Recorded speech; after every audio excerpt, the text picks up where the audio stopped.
It is 6:15. Let's call the Charleston District High School Board of Education meeting. Here we go. Matt? Here. Brian? Here. White absent. Ridinghouse? Here. Berglund? Here. Hilton? Here. Francisca absent. Reading of the district mission vision statement and provided by Director Wright. Our vision is to engage, inspire, and empower students and staff in order to maximize learning. And our mission is, regardless of who you are or what your story is, you can learn to be loved here. Thank you. Do we have any changes or corrections to the agenda? No, we do not. Do we have a motion to approve the agenda? I move to approve the agenda. We have a motion and a second to approve the agenda as is. Any discussion? Seeing none, all those in favor say aye. Aye. All those opposed say no. Motion carries. Welcome visitors for public comment. Do we have any visitors this evening that would like to make public comment? Okay, moving on to agenda item number 5, comments by board members and superintendent. Goal 1, equity and achievement. Just continue to talk about our deep work around standards and alignment to increase our rigor within our classrooms. We had a site visit to Central Springs, saw some of what's called a formative assessment process, which we are embarking on as a district, which is a holistic view of teaching and learning and assessment. And so we'll be talking about that in our first Equity and Achievement Committee, which is coming up this Friday, so we're really excited about that. But really thank you to Central Springs for the site visit, doing that work, and we're working with some specialists with that around out of the AEA as well. Goal 2, culture and climate. Just thankful we had a negotiations retreat with our support staff, with our board members, and our and the administration, really building on that around our idea of interest-based bargaining, value-based bargaining, and making it as easy as possible, and really working around objective criteria and how we bargain, and seeing that work to come to fruition. We had a really productive insurance meeting the other day with our people, so that is just such a night and day difference on how the negotiations used to go in the past. It's really built around trust and cooperation, so thankful for everybody that has contributed to that. We still continue to get phone calls and emails from people wanting to know, how do we do bargaining? Is it real, or are you making this up that it can't be like that? You can't get along and be friendly and trust and cooperation in bargaining. Well, you absolutely can. And spoke to the Lone Tree board president here the other day and talked to her for about half an hour about that, getting emails pretty regularly on that. So really proud of our people that presented school board convention and keep pushing this work where it's good for kids and teachers. I don't usually do individual shout outs for activities because I always afraid I'll miss somebody, but it was state bowling today, and our boys and girls teams were down there, and they both, my understanding, placed 3rd in the state in Class 1A. I actually got to go down for a couple hours. I wanted to stay for the whole time and had to get back and do some stuff, and so. But it was a lot of fun being down there, and Caleb Olin got 2nd in the state. He missed 1 pin on the 7th frame, otherwise would have a perfect game. But I don't know a lot about bowling, so I shouldn't speak too much about it. But really proud of them, and then our boys basketball is down in Marion against Waverly Shell Rock in the 1st round. Goal 3, facilities infrastructure. Just want to give a shout out to our staff that's here. We have had a task force doing tremendous work around the state of technology in our school district, and talk about the current status, where we're at, and then where are we going? What's our vision? What do our kids need around vision, mission, values? And then finally, what's our next steps? So they're going to provide that work to you and make some recommendations with my support tonight, and so I'm excited about that, and I think we're really going to be pleased with some of the things they have to recommend. So just proud of all that work, and that's what's going on in the district. Well, the thing I have is I went to the Pops concert last week, and it was awesome. And popcorn. And popcorn, yes. It was Well, all. I didn't get to eat very much popcorn, but anyway. The only glitch was the curtain, and I'm sure Michelle, Rob, and whoever was on the other side of it slept well that night. Do you know the bad news? There's only one person qualified to fix I heard it was theater you. curtains in the district. Is that you, Mr. Fisher? Unfortunately, it is. So I need to trade somebody else. And you just done it not very long ago. I did the mid-season, but now I did the mid. Now I got to do the big rag. So That was my first Pops concert also, and I thought it was great. I was shocked to see how many people were there. It was totally packed house. We were all the way up in the very top row upstairs. So, yeah, it was great. I was not at the Pops concert, but I went to the rehearsal before we left for Portland. And I I just think it's such a good way to show this community how important it is to provide a venue for this growing program, and how it's not just performance, it's heart. Those kids, I'm sure you felt that too. You saw it before. And while I was in Portland, I did a little bit of discussion with my daughter and my granddaughter about their school situation. And I know we've talked about having mental health help. And in her school, there is an outside group that comes into the school, and they can see students once a week for half an hour, but the parents pay for it, or their insurance pays for it. But it's working really well for them. And they also have an initiative right now for expanding, and they have a great name for it. I'm trying to remember it. Something like helping our students' success or something. I'll figure out what it is. And also talking about the Spanish program, which Flora is now 7th grade. She's been in since kindergarten, and will continue through high school. So that's it. Thank you. Mr. Tillman, do you have anything? I'd just like to say, be watching social media and your phones, because the raffle tickets all got turned in today. So if you bought raffle tickets from one of our elementary students, they're going to do the drawing. I think it's on Wednesday, so be watching for that. Okay. Moving on to agenda item number 6, committee reports. Well, negotiation compensation, we had the retreat with the support staff. I thought it went really well, and it was a good thing to do to make us all feel like human beings to each other. Other than that, we've been meeting with the insurance person, and that's been going well. The news is not good, but the meetings have been going well, so everybody's participating. I thought the retreat was really beneficial, and it was really enjoyable to learn a lot about the group that was with us and understand some of the challenges that they see.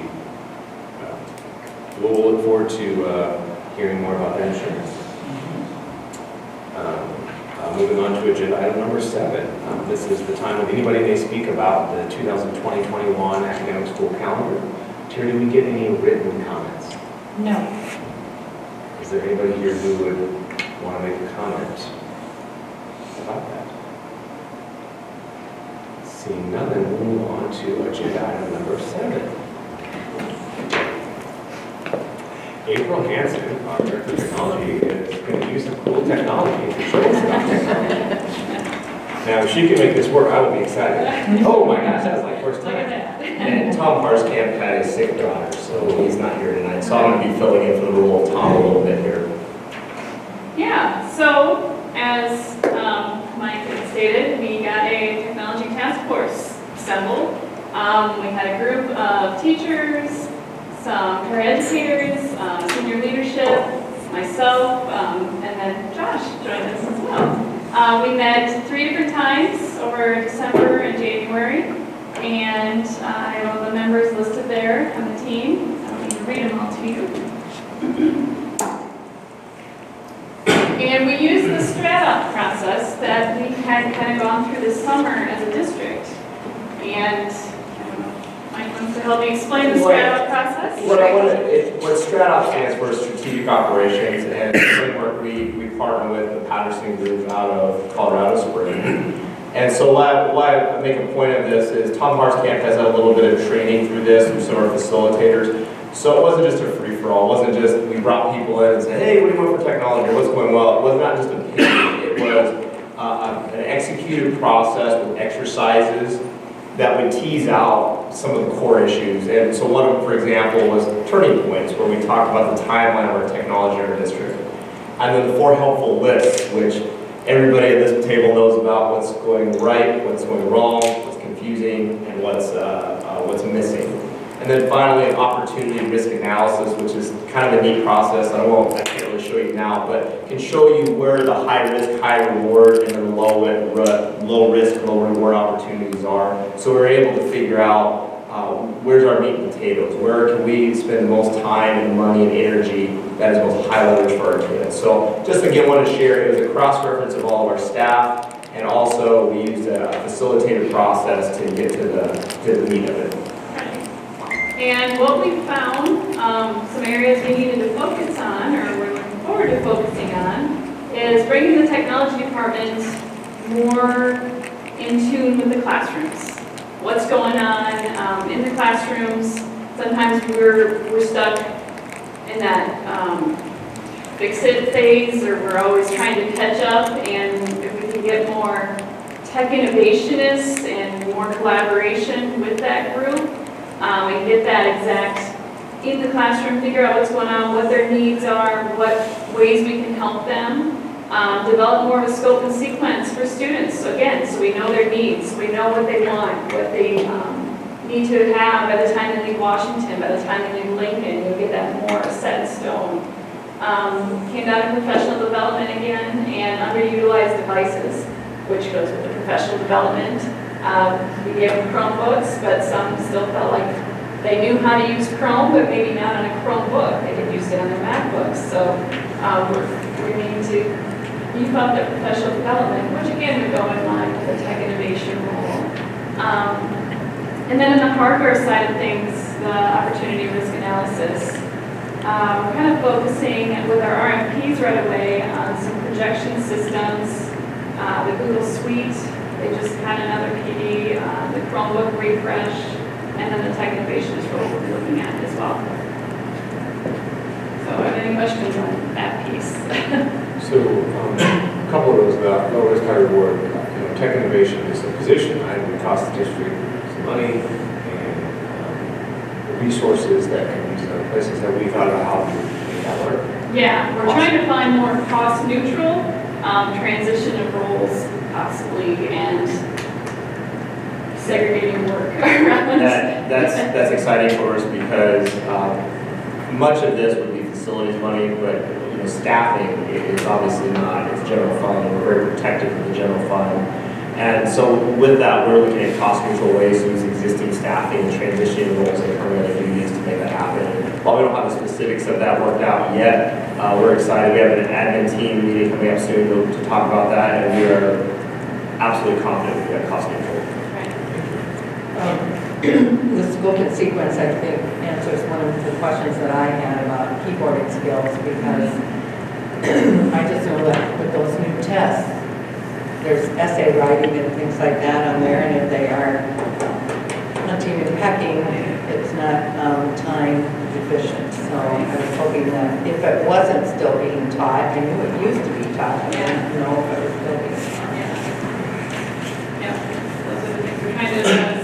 And still keep a set of keyboards, even at the elementary. This go around, we have MacBooks that are now 8, 9 years old, but this go around we're going to use the Chromebooks that we still have 18 months, 2 years left. We're going to roll those over and still get full use until they're completely out of expiration. So, yeah. Any questions on the process we went through? Okay, so then we just had the RFPs, and I don't even have that up.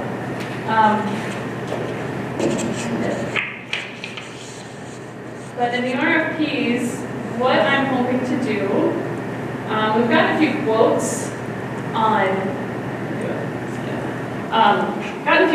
but quotes never a true accurate picture on what things cost. So we are hoping to release these RFPs tonight and get some costs on refreshing our Chromebook fleet. We did 1,300, 3 through 12, 4 years ago. We had chosen the cheapest model at that time. We learned the hard way. There is glue holding a lot of those together. So we are hoping to go maybe a step up and make it last 5 years this go around. And we did, after discussing, I think Chromebook still is the way to go right now. Maybe once we get into the pathways later on, we can start looking at more specialized devices. But the Chromebooks I feel right now is the best route to go. I said, we're gonna try and take some of the ones we have right now and roll them out and get the final usage out of them. And I know that there isn't much value to a Chromebook, but I've even gotten some buyback. They may buy them for $10 a piece back. So I'm finding a little value left in the ones we can get rid of. And then I had the RFP for managed print. And right now we do managed print, but we do it, we have all our printers under a managed print contract. And we had all those printers already in our fleet when we enrolled in that contract 6+ years ago. Most of these printers are over 10 years of age. So we're hoping to refresh the whole fleet and still save money because our managed print click costs are going to be less because there's a lot less maintenance on a newer fleet. So, and we're trying to group in the copiers and have them all together because we realized we were spending $54,000 a year between all the different contracts. And if we refreshed right now our entire fleet and did it all in one contract, we're hoping we'd stay right about that, if not less. And then we have a proposal for classrooms. We had a technology audit done a few months ago, and doing the walk through classrooms and speaking with all the classroom teachers in each building. It was kind of a wake up, and with the work we just did, that we really need to invest some money in our classroom experience. We have kind of had this set up and not standardized in a lot of the classrooms, and teachers will bump into the card and it's all out of whack, and kids will trip over cords, and we've had computers broken because the cord gets tripped on. We're looking to just really, I'd love to have the experience to get them all up to par, all standardized. Our professional development then will fall in line because we can train on the exact same equipment in every classroom. And depending on how prices come in, it may be pieced out, over the next 5 years, or maybe we can pay for it over 5 years, but get a bunch of them installed right away. So it doesn't hurt to put the RFP out there and see how they come in. If it's out of our range, we'll go back to square one. We asked 3 of our teachers to come tonight, Clarissa, Naomi, and Diane, who were part of the technology task force, and we invite you to ask them questions about the current reality of technology, what their needs may be, and if they're passionate about this work. I think they are. Because what I'll tell you is where a lot of this came from was as I went around the school district doing my one-on-one meetings with teachers and kids and different people, technology came up quite a bit. It seemed like we were behind, and especially some of the, I call point of instruction technology, the instruction happening. And it kind of got to the point where we compared it to like a really good house with great bones. Our network, our reliability, the service that we get from our technology office is fantastic. But boy, we probably need a new flooring. We might need new windows and things like that. There's some things that you can live without, but it's really impacting the experience. So, anything you guys want to say or questions that they may want to answer? Do you guys have something maybe to share out or just want to talk about? Well, one of the things for us, like at Lincoln, is when you look at that system there, you have cords for your speakers, you have a cord for your Vimeo or your projector, you have a cord. If you have an external hard drive, you have a cord. If you want to add a DVD player because you're watching a DVD for some reason. And so you're trying to manipulate all those cords. And then you're also pulling it into the room, and for an elementary classroom, like I have personal seating, so if I have kids sitting on the floor and they happen to be behind the projector, they're not going to be able to see.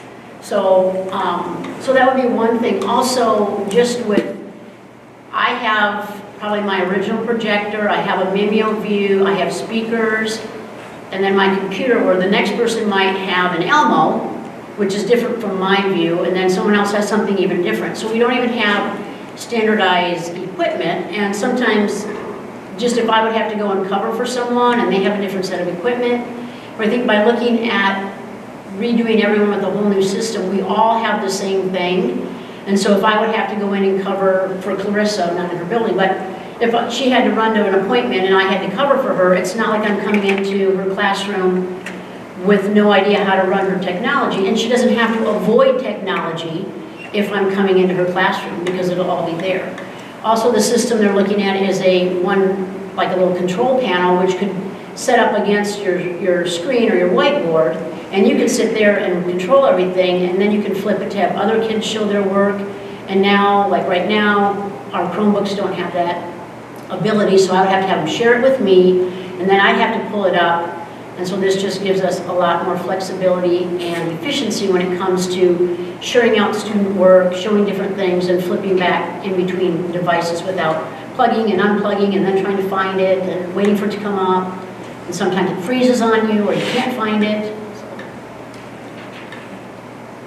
So with the newer Chromebooks, you were saying now the kids with the Chromebooks they have, they can't do that, but with the newer Chromebooks and with the system, you'd be able to do that, they can talk between each other. Right, because we don't have wireless. Okay. So it would be a matter of, and I don't think we don't have the adapters to like plug it into my projector with the current Chromebooks. Yeah, well, the HDMI would, but the Right. RFP called out for a wireless, like an AirTame or some sort of device with a projector, so wirelessly, anyone in the room could present from their device. Okay. And we're asking for not like Apple TV where it's segmented to just Apples, we're asking for like AirTame or something that's device agnostic, so it's any device that's in the room should be able to connect. I would say a lot going off of what Ann Sandy said about the cart in the classroom. Like I'm at Washington Elementary, so to all of our teachers having that extra space, it may seem like it's just that space, but it takes up a good like 5 square feet around it as well. And it's a hindrance to instruction in our classroom.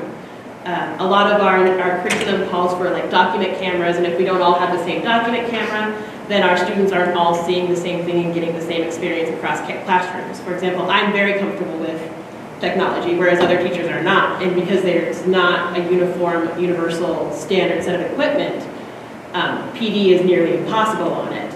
And so to make people more comfortable, it would be a very individualized effort for the technology people. Whereas we could just really streamline it and make sure our students are all getting the same experience in the classroom around the technology. Having the mounted projector, I've come from other districts where that is what it is, and it is just, it's lovely because like our little ones, they run into the cart probably 5 times a day.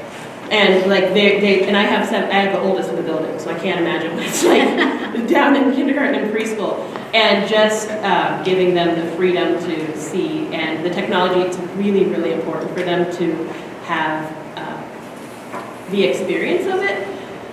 We want them to be ready to be on Chromebooks and to use different computers and technology when they go over to Lincoln and when they go to the middle school and high school. And that doesn't necessarily mean they have to be on the devices themselves, but for them to see us use it and model it correctly, which is what we kind of aim for. And I'm going to say, being in both the middle school and the high school, having the projectors up off the floor and out of the way is ideal. I don't know how well that would work. This is popcorn, this is. And in the middle school, they didn't mount projectors in every room. So there are a lot of carts. And we are really tight on space in the middle school as it is. And if we could get those carts out of those classrooms, that would help tremendously. So again, it's just, we have a 21st century building, but we don't have 21st century technology. So is there a list in here of who bids on this stuff, or do you send them out to people? Is that what you do? So, yeah, I've got 4 or 5 now vendors for sure that I'm sending them out. And then we can post it on our website as well. We're giving them enough time. We have spring break as well where they can come in and set appointments with me to see classrooms so they can properly bid out the installation. And our goal is, the reason the RFP is in front of you tonight, the finance committee had her presentation about this previously. And if we're to do this, we could do this in time to likely have things installed over the summer and then ready to go in the fall with a phased and strategic plan. I also want to share that April met at the different campuses with the team leaders, which is the teacher leadership groups, which represent all teachers. So I think, you want to share some feedback you got from the team leaders? Yeah, so I gave them ideas, that we were throwing out once we were having meetings, because I wanted to make sure that they were all excited about it, or if there was any adjustments that needed to be made. And we did make a few adjustments, but yeah, the feedback was great. I mean, everybody was giddy at the idea, so yeah, it was exciting. Can I add one more thing? One thing that is, it's also, they're looking into making it compatible, or what classroom compatible with Hochlear and Hearing and ACE, so that we have that for students who are on DNE as well, instead of it being a separate auditorium. Yeah, in the RFP, I had the separate categories of classroom, and that was the full, that would be one per grade level we would have set up so that the CI assistive devices could be hooked in. And just to clarify, we have a funding stream for this in our PEBL and sales tax, so there's no tax increase or anything like that with this. We're using existing funding we already have. And I've worked with Jerry Mitchell because Jerry Mitchell, the operations office, obviously is part of that pool of money too. But we work collaboratively, and I've asked Jerry literally 3 times, and we're good with this. And we can still take care of roads and everything and provide the technology needs for our kids as well. Again, the RFP binds us to nothing, it just gets us bids, and because quotes are not really good, or the paper to print it on, they can say whatever they want until we have sealed bids, and we like the competitive process, we think that's most transparent, and see where we end up. And again, we never know until we open the envelopes, but we like to start that journey. Some of it probably we paid from general fund too, depending upon how big we award the contract. Some of it could be paid out of general fund. Right now, the managed print is paid out of general fund right now, so it will stay there.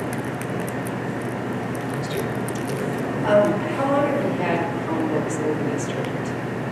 4 years, well, 5 years. We had, we had gotten 2 trial carts a year before we pushed, before we did the one District, okay. I'm just curious how teachers, more like high school level, and they're wanting kids to do maybe more projects or work, or use their technology a little bit more. Are there some teachers who find that difficult with the Chromebooks? What's been the feedback on that in terms of being able to create more, I guess? Right, so on the tech task force, we did have our graphic design teacher there. We had Mr. Lundberg there speaking from the CTE side of things. And there are specialized units where sometimes it's a professional development side where they don't know how to do it on the Chromebook. But the other times there may be instances where you just can't do some of the things they're trying to do. And we still have our staff MacBooks, which we've rolled into parts that are still available for checkout for those types of opportunities. So, yeah. So did you get any student input from this? Did all with the staff?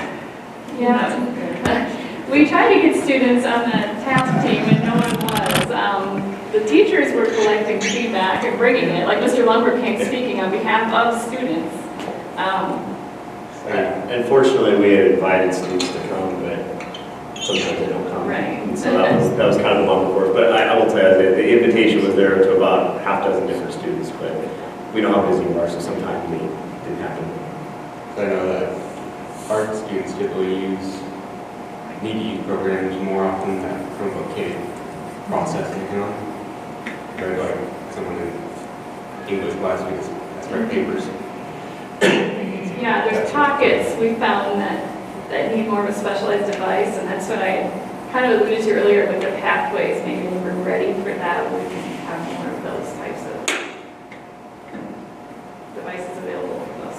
Like graphic design is one of those areas where they And right now, graphic design right? does check out a MacBook, Yeah. and yeah, they are assigned a MacBook right now. Any issue for a lot of students, so they have to keep, some of those projects get huge. So you have to take them home and work on it for hours, take it back, work on it for more hours. Now you do some of that too, but I use my own computer because the tools here can't handle the processes I need. figure those things out. For somebody who does not understand technology very well, can you explain what pathways is? What do you, when you say pathways, what do you mean by that? I don't have it, but I agree. Pathways doesn't really have anything to do with technology, and has to do with how they approach learning, and Okay. like if they were in CTE pathway, they would Oh, I do see. that. Like, I thought you were saying Career, pathways, and I No. said that was some sort of technology that you could look at down, but I didn't know. Well, we're trying to differentiate, so a couple of things. One, I really push on our staff, you know, you've heard me say this before, the being precedes the doing. We have to know who we are, what we're about, and then make decisions accordingly. So we don't just buy stuff to buy stuff. It has to have a purpose, a reason. And I really pushed hard. I said, we are not signing off on new Chromebooks until we know that's what our kids need around our vision, mission, our essential competencies. I was a little worried about that because I wondered what would come up, and it did for our process. It did, and so that was really a cool moment. But we're also that's coming up. You know, honestly, I can do everything on a Chromebook. I have a computer, but I'm pretty much cloud-based. But as Isaiah mentioned, if you're in graphic design, if you're in 3D CAD or something like that, you may need something more powerful. And I can tell you part of what I'm to differentiate around that. But on the other hand, it's not prudent to just say, let's get every high schooler a MacBook either, because not every high school needs a MacBook. So we are trying to be much more targeted. Some of those questions we don't know the answers yet because we're still figuring out the direction of high school in terms of the pathway. So that's why this is a 3 to 5 year plan for sure. I greatly imagine that most high school students want MacBooks, but they don't absolutely need them. Right. So I want The latest iPhone. I know, I'm just saying, well, you spoiled them. I'm sorry, go ahead. No, I was just saying thank you. So April, you had mentioned that we had 1,300 Chromebooks across the district 5 years ago. Are we replacing all of those this year? Yes. Okay, great. Yeah. It simplifies the parts we need to have at hand. When we had shifts in 1 year, our middle school population was way larger. We just pulled from Lincoln and high school and nobody knew the difference. So when they're sitting in class, they all have the same model. They all have the same. It's a lot easier to just keep them standardized. It seems like a great way to do it. And then we're going to do print as well on this bid. And then we're also going to do front of the classroom, right, which will include the projector and all that. Yeah. That's great. So, I mean, we asked them to see if, you know, sometimes when you ask for all once, you can bundle them and save a lot. So we're just, yeah, put it all out there. I think you and your team did a great job. It's really nice to see. It looks like it was a lot of work and a lot of time spent together trying to figure out solutions. Remind us again, how long were you guys working on this together? We Over the started last this year? but yeah, in November we Okay. started this, yeah. Okay. So for a while, huh? Yeah. Okay, great. Thank you so much. And thank you to the teachers for coming, I do appreciate it. You're welcome to stay for more. Sorry, stuck at So we'll work out later. All right, let's moving on to agenda item number 9, technology request for proposals. So we'll talk a little bit about this. This is a motion where we would, for district, we want to move forward with the request for proposals. Josh, is there going to be a vote on that last? Yep, right now. Yep, so this one had. I couldn't hear because. Oh, yep, so this one has a motion. Okay. So if, I'll move to approve the request for proposals for the lease of 1,360 student devices, 3 through 12, 132 audio-visual classrooms, and managed print and copy services as recommended. so we have a motion, do we have a second? I'll second. We have a motion and a second to approve the request for proposals for the lease of 1,360 student devices, 3 through 12, 132 audio-visual classrooms, and managed print and copy devices as recommended. Any other discussion? All those in favor say aye. Aye. All those opposed, same sign. Motion carries. 4-0. Agenda item number 10, magnet school. You know, it's been on the agenda quite a few times for quite a bit of discussion, and it will now come in front of the board for final consideration and recommendation, again, of the task force for this work, and then also, you know, my recommendation to the board. Had a couple questions, which were great questions, of some of the other magnet programming we had looked at, And some of the other programs we looked at, we loved, really loved, but aren't financially sustainable right now. But I'll tell you, this is not the end, this is the beginning. We want to continue to program unique programming all through north, central, northeast Iowa that makes us the attractive school district. And what we did like about Leader Me, the two they really looked at were STEAM, so science, technology, engineering, arts, and math, and then also Leader Me. Why they liked both of these, the task force, was because it would impact all kids. If either one were adopted, it would impact all kids. There are some other signature programming that we have researched, including dual immersion, even looking at a magnet program that can specialize for occupational therapy for students with autism, something we researched as well. We realized those are very targeted, maybe smaller groups of students. So we realized the first program we wanted to try to reach all students, and then down the road maybe more targeted programs. But that question had come up in the community with a couple board members, so I just wanted to clarify that. And again, full disclosure, I know I have a history with the Leader Me, but I was not involved in this process whatsoever. I wasn't even allowed to come to the meetings. And they came up with it on their own, and a lot of it came up because leadership is such a huge part of our programming, and we also had some good friends in Iowa Falls, and I think it had gotten some of the Washington people involved. So this is not me, this comes from the task force, so I wash my hands of that piece, but I know that question had come up as well. Any other questions for Superintendent Fisher or any discussion about it? Okay, do we have a motion? I will make a motion to approve the Leader Me model as a district signature programming at Washington Elementary for the 2021 school year as recommended. Do we have a second? A second. So we have a motion and a second to approve the Leader in Me model as the district's signature programming at Washington Elementary for the 2021 school year as recommended. Any other discussion? Seeing none, all those in favor say aye. Aye. All those opposed, same sign. Motion carries 4-0. Agenda item number 11, the 2020-21 school calendar. I move to approve the 2020-21 school calendar as presented. Motion A second. and a second to approve the 2020-21 school calendar as presented. Any discussion? All those in favor say aye. Aye. All those opposed, same sign. Motion carries 4-0. Agenda item number 12, the 2020 census resolution. Mr. Fisher, could you talk to us a little bit about this? Is this something that's from IASB, or is this something our district particularly wanted? We get this, it's from ISB, and also the Census Bureau hands it out there. And so they just ask us to do this to raise awareness for the census, and just, the census is a big deal. It does impact a lot of things with our school district. So just try to raise more awareness for it. But ISB supports this as does Census Bureau. Do we have a motion? I move to approve the resolution in support of the complete count in that decennial U.S. 2020 census as recommended. I think so. I thought I said decimal, it was incorrectly spelled. What's the name? All right, we have a motion and a second to approve the resolution in support of a complete count of the decennial U.S. 2020 census as recommended. Any other discussion? All those in favor say aye. Aye. All those opposed, same sign. Motion carries 4-0. Agenda item number 13. Audit material. Could you talk about this one just for a minute? Sure.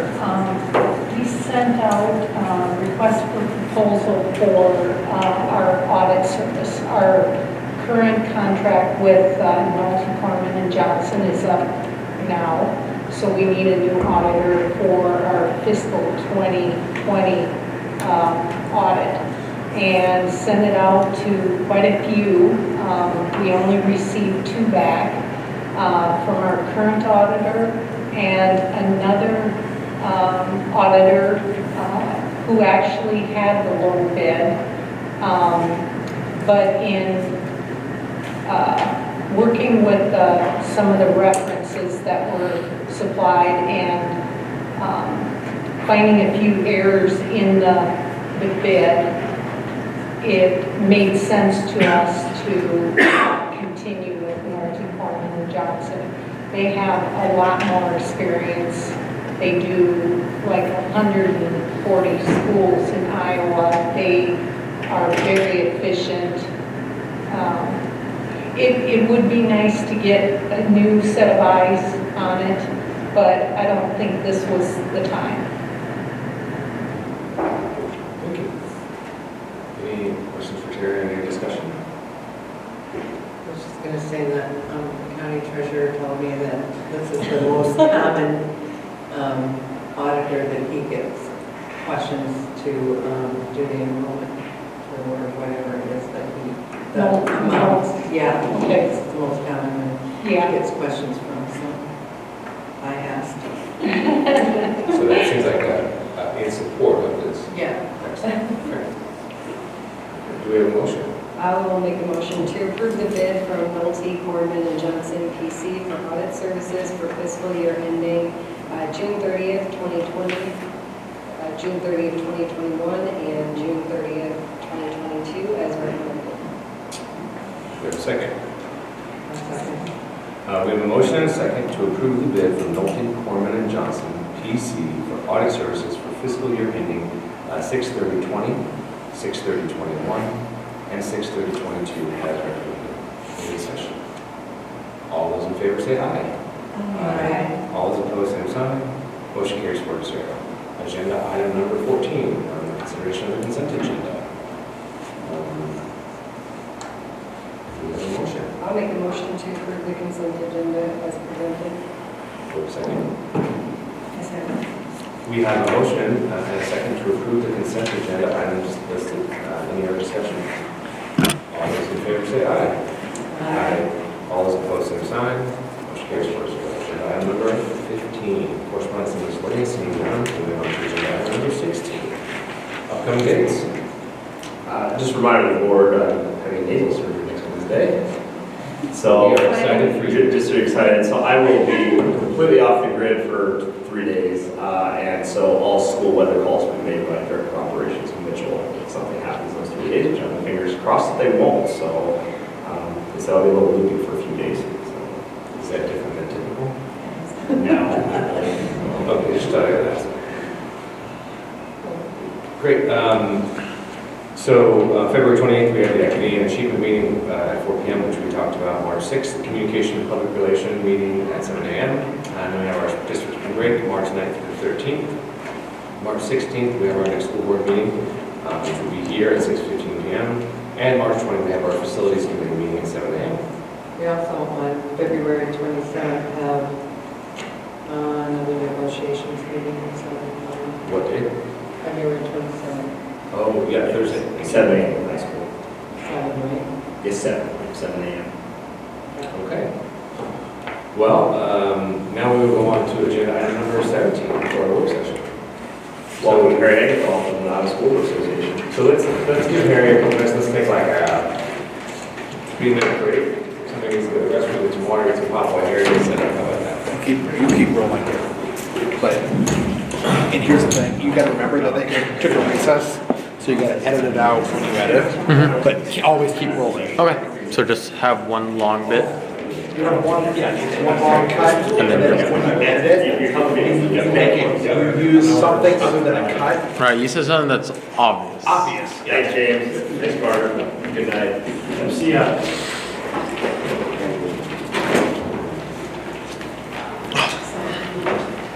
Why do we seems to? What's the, just out of curiosity? Carter? Just out of I curiosity. think we use other curves too. Oh, yeah, I understand. You said it multiple times. We can use. I'm just curious. I'm just that's the one I fixed. Oh, I know it's never one. You know, like good. It was the one night. I think I can fix it before the concert. I go like, you know. Okay. I'm just curious. That might be practical. Okay. Which do you have any suggestions? Oh, no. You have to share.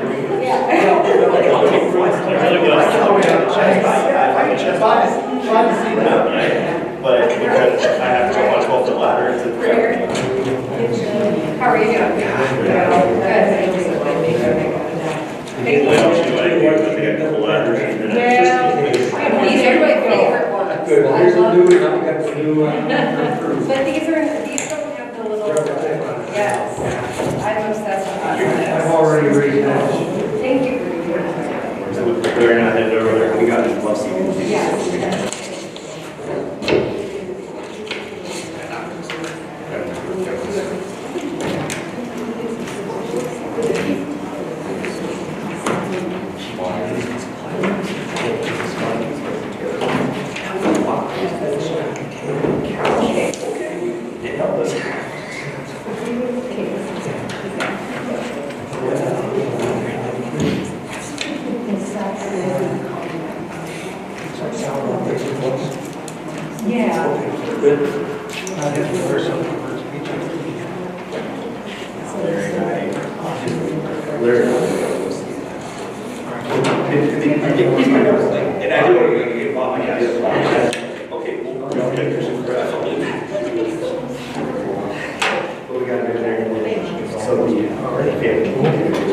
So we don't need to use, you don't need your external hard drive? No, I have it. Great. It's just yes, okay. Like ask for it. Yeah, that's fine. You're welcome. So because you took a recess. Okay. Yeah. I was, yeah, yard sales. Turn yourself to the front, right? Oh, we're gonna get home and not, no? I hope so. I know. I didn't hear anything about that till Saturday. Hello. How are you? Well.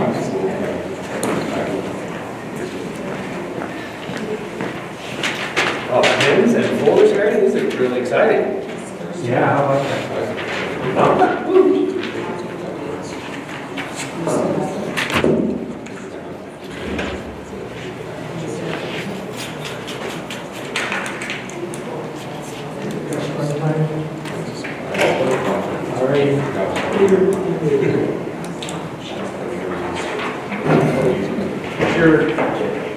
What's your dog's name?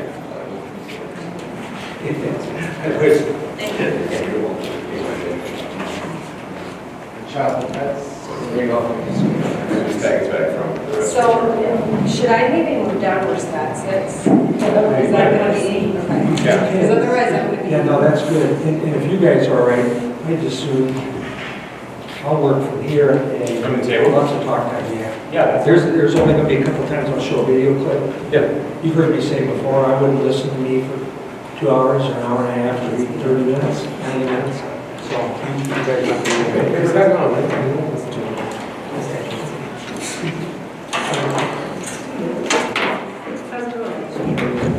Very good. How about you? Speaking to Oh, I'll get this one. Whoops. See, I moved over here and I'm breaking stuff early. Are they just tilted? Yeah, I think it's. Oh, yes. You sit down. They use it. Oh, thanks.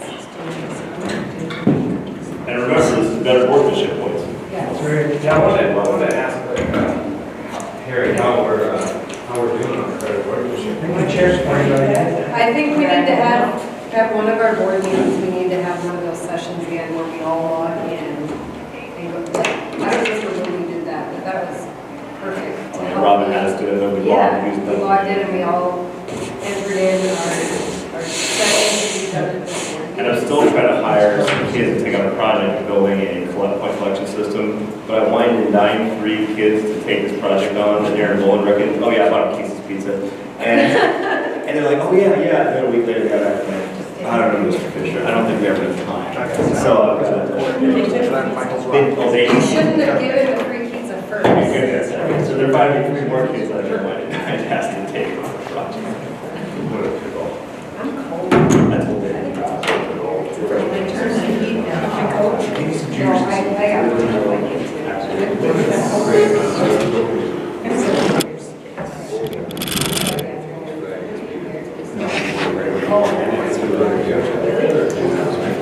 All right, let's grab your, that's a lot of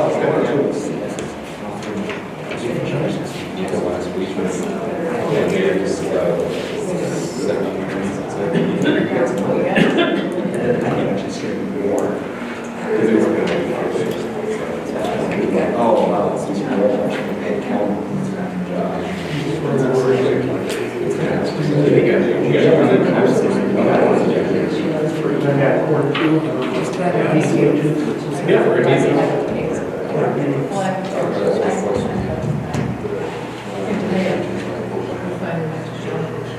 Just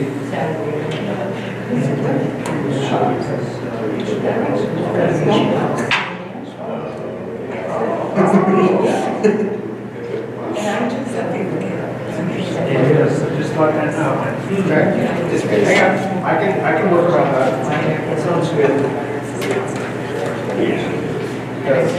Actually, yeah. And I'm so thirsty, I can't.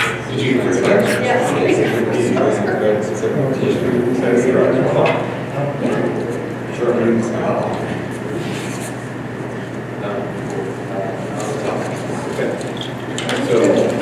Scores 1,000 technologies winning over here. Just a second. I know I haven't had enough time. Yeah. That's what I said, Eric. Check out Twitter here. Oh, you know what? Probably stars. What are your two questions? Yeah. Okay. Cool. Yeah, this girl is down there, we don't know.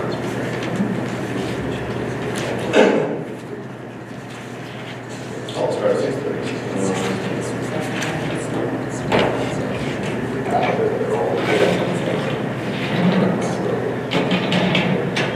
All right, Harry, we'll come back, we're ready whenever you are.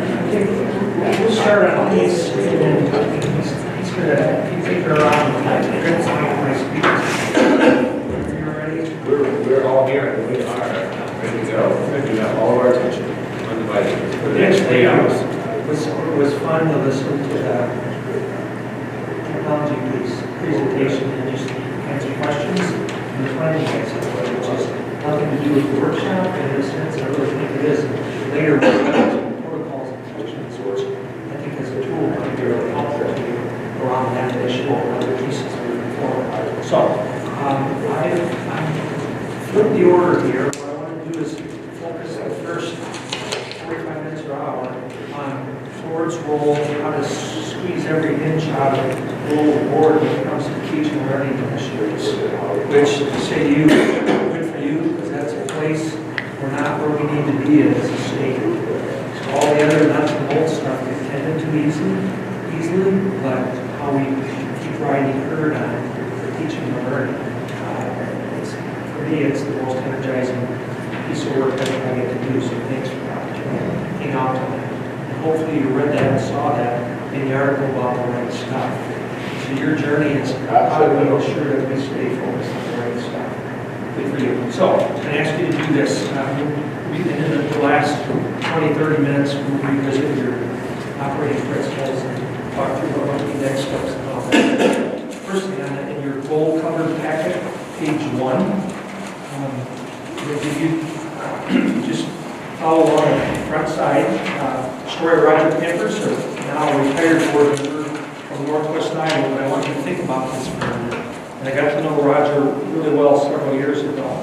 He farmed, I think, a couple thousand acres, and his first comment to me was, other than my kids going to school, I really don't know much at all about teaching and learning.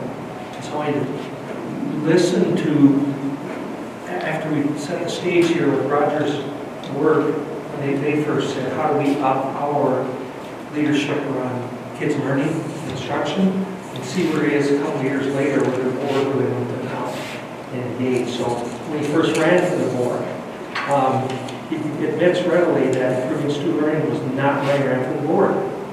He ran thinking more about a little bit of oversight on the general direction of the district and taking care of tax dollars to make sure money was well spent.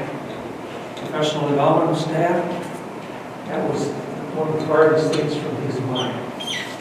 Now, I want you to listen to a clip or videotape of Roger from about a year and a half, 2 years later. I'm going to run the other one. We're just testing this one for sound. I'm going to test this first. You test that for sound. The concept that all children can learn. We could. If this isn't a case for technology. Yeah, there you go. I said the minute we hooked up to the LCD projector HDMI, said to Justin, this I'm going to be dead meat. We'll see on the speaker. So just listen to Roger a year and a half later. I want you to speculate. And listening to him, I want you to think about if you had attended their board meetings and workshops from when he first ran for the board to a year and a half or 2 years later, what do you think was happening in those board meetings and work sessions? that help contribute to where he is 2 years later?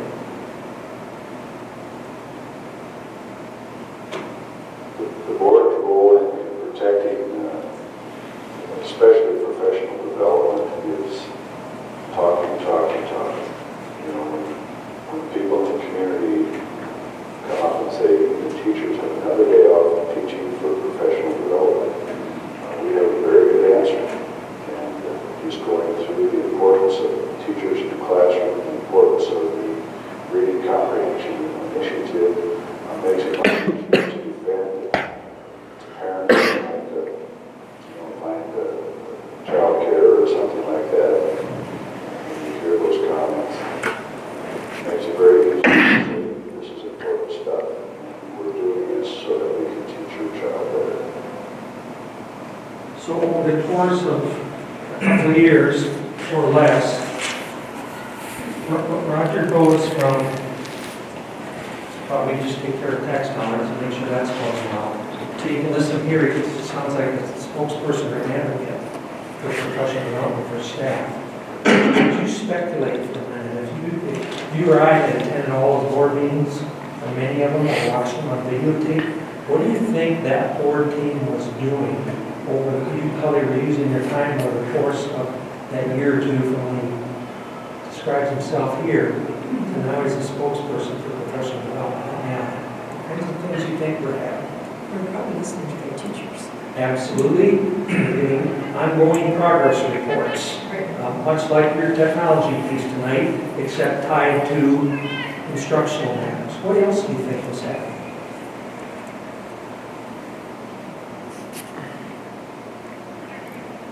I would guess that the other board members also had a similar vision and thought process to move district in that direction. And they shaped it over time through hearing progress reports. What do you think happened when whatever their goal areas were, whatever they were, in this case, it happened to be a significant reading effort, but you can fill in the blank with whatever the goal is. What do you think was happening at those points during the year when data, test scores, other kinds of data came in? What do you think that meant for how the board spent some of its time? Well, I'm sure there were other presentations given and to make sure that the board understood what those numbers meant. Absolutely. And sometimes before the numbers even came, if the board found itself going, yeah, nowadays it'd be the term FAST data for elementary kids, teachers. The board would say, what the heck does FAST mean? Appreciated your comment tonight about what the pathways mean. So they're asking questions along the way and really defining some of their own learning agenda. So if we know this is the kind of data, these are the kinds of progress reports we're going to get, then the month or two before that, they would actually, might be a little 10, 15 minute, 5-minute tutorial, a little bit of background about that data before it ever came the night of the board session or regular meeting or whatever it is.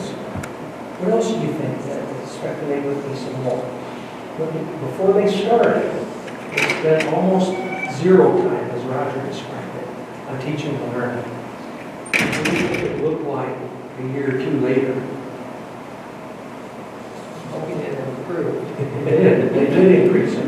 And all the while, though, recognizing they're not the teachers leading the initiatives day to day. They're not the principals. That's not their role. But from the board's role, what they did is focused on, supported, paid attention, learned about big picture progress in relation.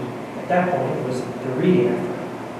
And if we had more time, we're not going to tonight, but some other clips I have of Roger, he describes, it's not about the reading initiative for us as a board. Right now, that's really important. But at some point down the road, not too far, there's going to be another piece that gets layered on top of the reading effort, and our attention will shift more as that's getting watched.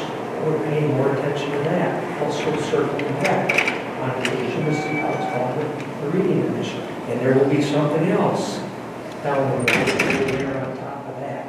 And so part of, I was fired up when Josh and Mike both mentioned the idea that we explore a little bit our role in the achievement in instruction, kind of like, yes. Because you're asking the right kind of stuff. How do we lead effectively as a board without interfering, managing, not, you two, as I recall, did that work, right? Beforehand, you don't now. So how do we leverage that? How do we help lead from the board perspective, knowing we're wearing a different hat? Fair enough? So then I ask you, just take a look for a minute again. I'll grab mine. I'd ask you that article, The Right Stuff, kind of in line with this. And I just ask you, what are share an insight or an aha as you skim this article? What caught your attention? What catches your attention? This was about 4+ years ago. So anything in particular? Well, I think one of the things that I thought as I was reading this sounds like things that we're doing, that we're trying to do, doing some of these at the board table learning sessions together. Yes. So. And my hope was you'd see some of your prior work in this, as well as it may open the doorway on things yet to layer into somebody else, insight or an aha.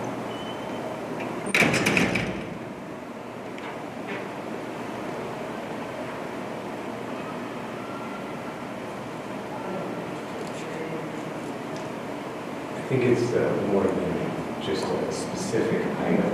It's an overall movement, I guess, might not be the correct term, but it's not, we talked a lot about test scores. Those are important, absolutely, today. But, that's a bigger picture of teaching and learning and education as a whole. And that's the thing that we're working on as a task today. But that's not the only long-term big picture thing that we want to work together to solve. Yeah, nice. And everything isn't measured just by a test score. Right. Or one initiative. Yeah, very much so. And I look at the back page on number 4. You tell me, what I see is in most districts, professional development is probably going to be, when done well, the most powerful lever that a district has to get at student achievement. Equipping and building the capacity and supporting our staff with sound instruction.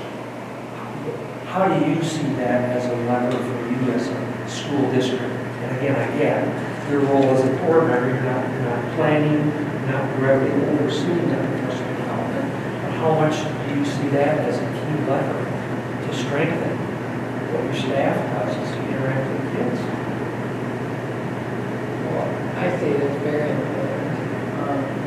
I was also a participant in it not that long ago, but I just think I don't think we should go after every shiny object, but it needs to be done in a way that everyone's on the same page and working with the same goals and stuff. I have nothing but positive comments about the PD this year from the teachers. And better to do a couple of things really well than trying to do 30 things, even 10, not very well. So it makes a lot of sense. Anybody else thoughts about that? I think it matters that our staff feels like we feel that it's important for them to, we're supporting them to spend time with that professional development so that they can go back to classrooms and teach more effectively. If we're not supportive of that, I can imagine that wouldn't make them feel very good. We're not putting any importance on them growing as well as a teacher or staff. Absolutely, that you reinforce, you value their learning and the role they play.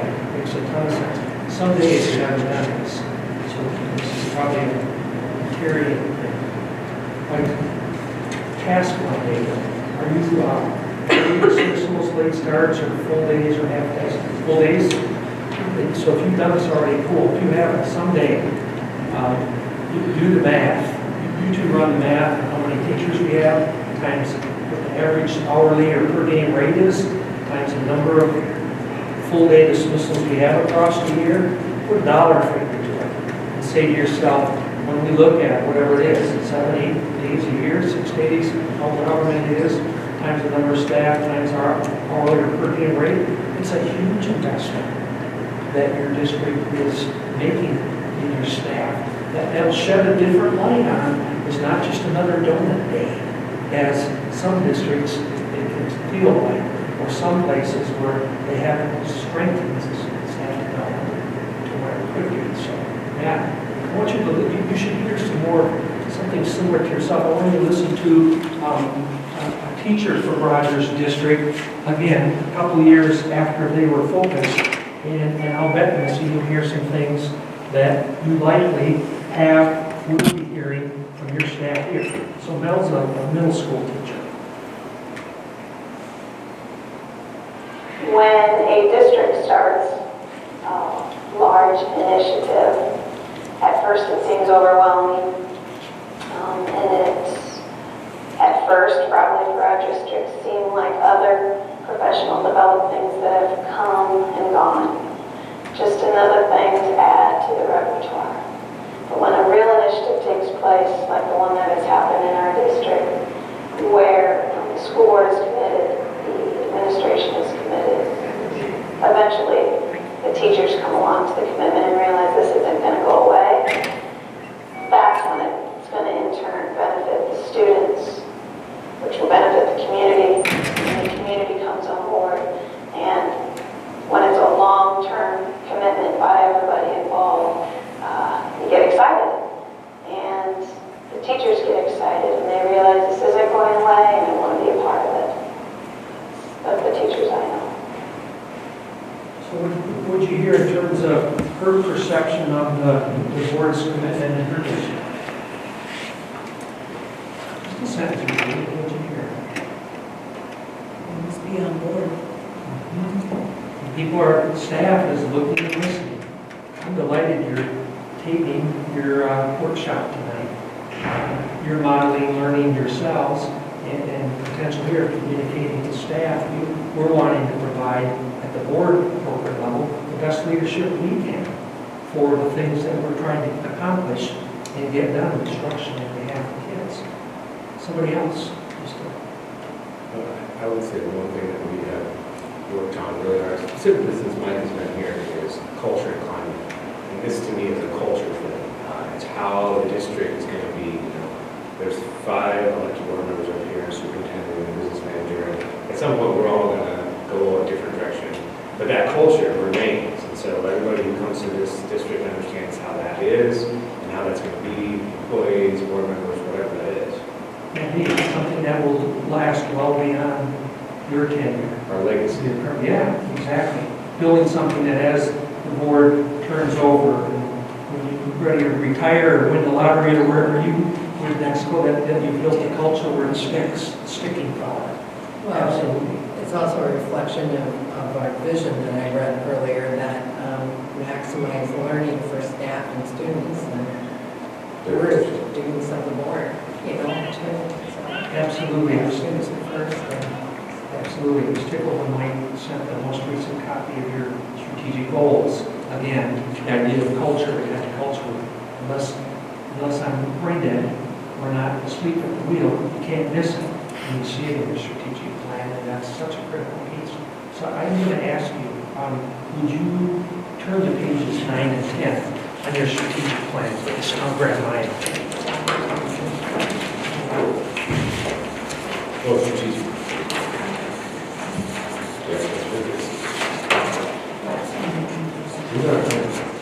Oh, okay, excuse me. I penciled my number then, you got it. Oh, your goals. Yes, strategic goals in your progress report card.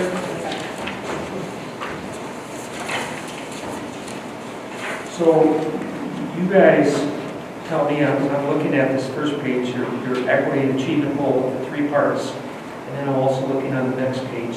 So So if I'm reading that right, you've got a culture, climate goal, and then your infrastructure and facilities. And my take would be this, what I'd really like us to do is just really hang with the equity and achievement goal was parts 1, 2, and 3, and the culture, climate goal.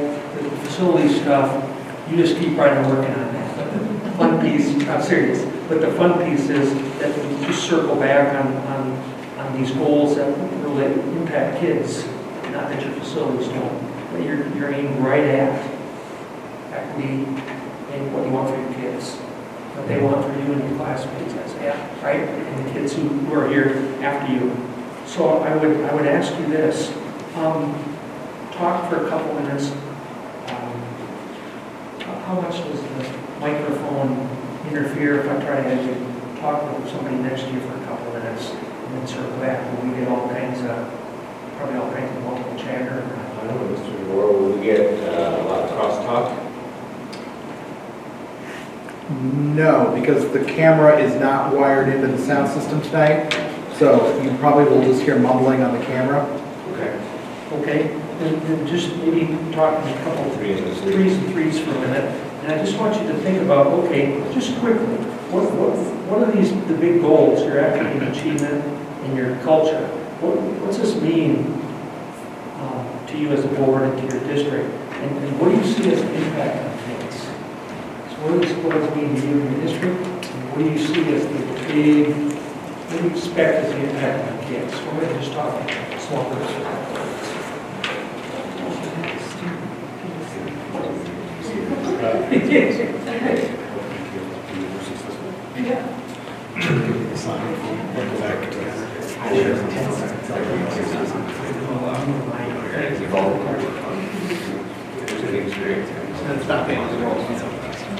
No, you come up when I screw up. When I screw up.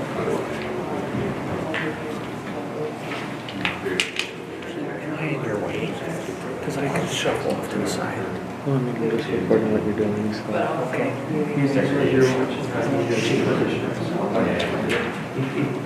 This is.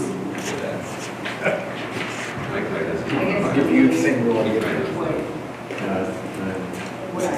in front of the. If it's a step along as well, it's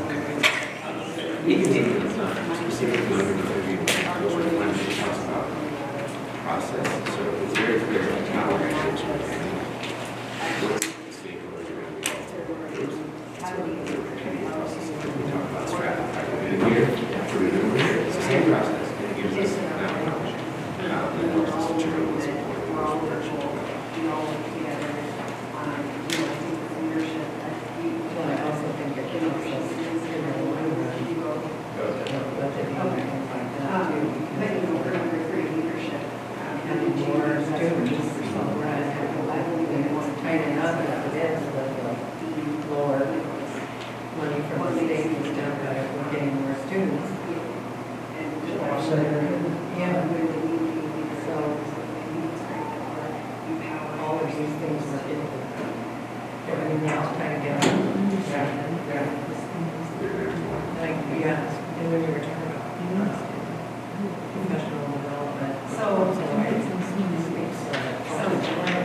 focus on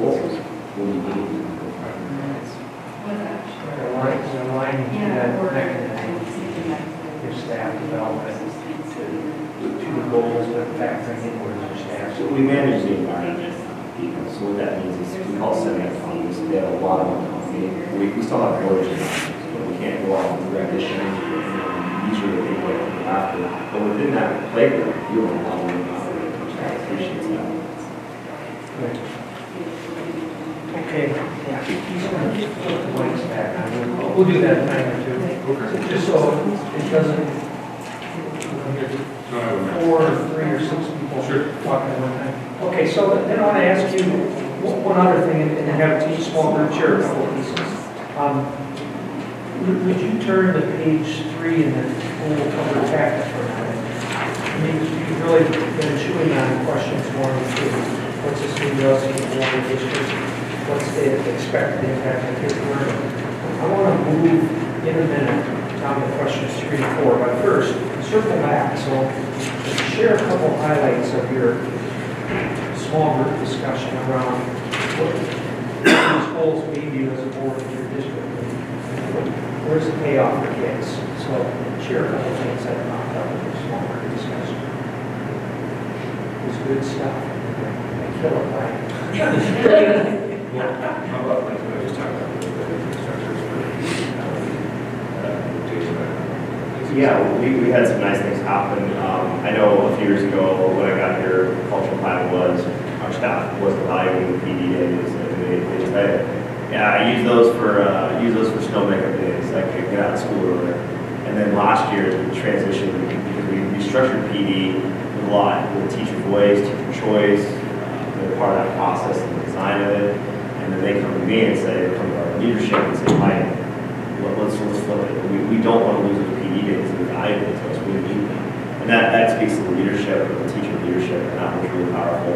We, in the counter task force this year made a recommendation. We originally had 3 work days at the end of the year, and we were told, very firmly, take 2 of those days at the end of the year and put them in the middle of the year, we need them for kids.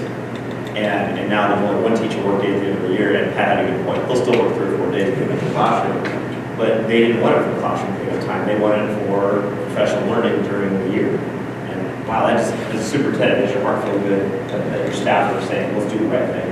Absolutely. How about for you guys, just to share a snippet or 2 of what you guys talked about during these goals meeting, how's it going to make a difference for kids? That's what I just said as a parent, I feel like my kids are in a district where they're going to come out of here and be successful no matter what they decide to do, because they're learning not just, academically, math, reading, and writing, but they're learning, those core competencies that we talked about in terms of, how that employers have said, showing up on time, knowing how to work with other people, giving them the confidence to realize that they're all leaders in their own way, and promoting that and empowering them, which I think is great. So.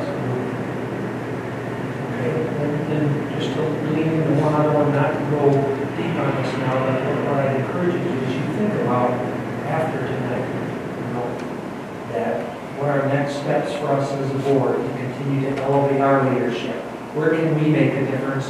Again, that's not micromanaging or doing the principal's job or doing our leadership team's work, but what can we do as a board?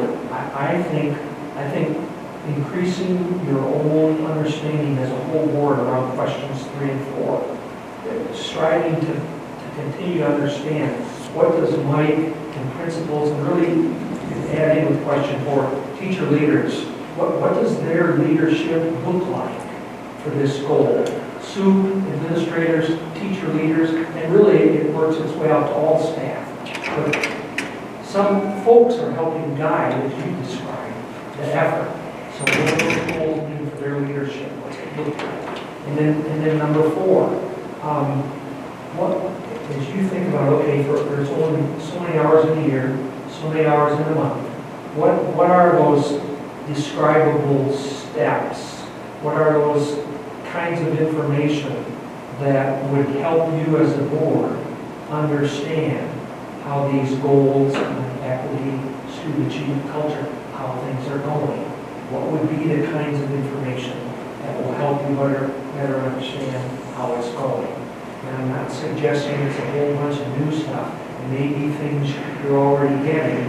Just ask yourself, how can we use that as a means to understand how it's going and to strengthen the kind of support we're providing for Mike, for principals, for our staff, to implement and reach these goals. Does that concept make sense? Well, I think we're not, well, as I watch across the state, we're kind of on the cusp of being able to really elevate more leadership around these areas. The better you understand what we're trying to accomplish, the actions that the leaders are taking, and the steps that your teacher leaders are taking, the better position you're in to know what's going and what to do next. I was just going to say that we just did Mike's evaluation, and that was really laid out there. And he provided us with that information. Perfect. So, you use it that way. Yeah, you keep that in mind, yes. And that ought to be a key piece you keep in front of yourself and keep asking yourself, what am I seeing, what am I hearing, what are we seeing and hearing? That's evidence of the direction we're moving. Beautiful. Yeah, cool. Well, I think even some of the presentations that we have, you know, like when they had Project Rise here, and we see the pictures of the students who are taking on those leadership roles to help with stocking the food pantry, those types of things, and having a student here talking to us about it too. And also having a teacher tell us that, you know, they came, I didn't know that's how it started, you know, he's watching something or scrolling through Facebook and sees a picture of another school district that has a food pantry and just shoots Mike a message like, hey, I think this is cool, and Mike just says, go with it. And it's attached. Right, and so, I mean, it's not just student leadership, but I think it's leadership overall within the district that our staff feels like they have the ability to do that because, you know, Mike trusts and we trust our staff to do the right things. He hears them. Yeah. in the building. They're everywhere. Reinforcing that culture about, reinforcing your culture. You want folks involved, having a voice in things, building an environment. I remember when I first met you as when you were first here a year and a half ago, all right? And you described a culture where it's okay to try new things out and take risks and build a culture where you're encouraging that sort of leadership. I don't know if other schools do this, but this shadowing thing that you're all doing,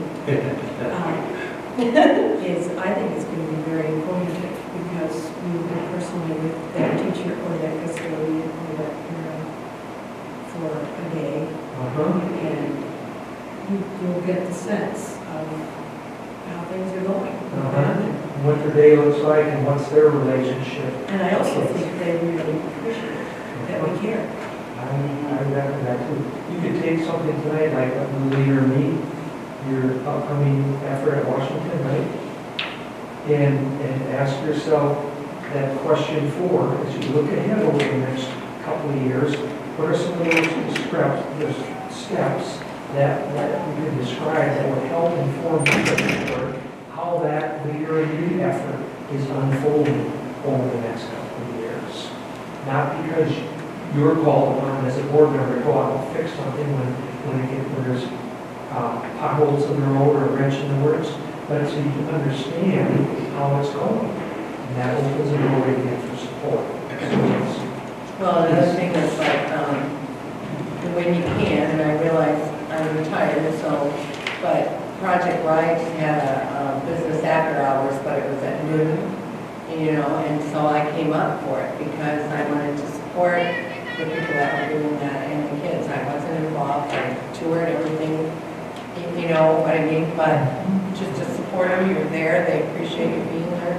We just need to know that it's important to you. Yeah, cool. Anything else? I would say just one particular item for the leader to me is last board meeting, we talked a little bit about metrics.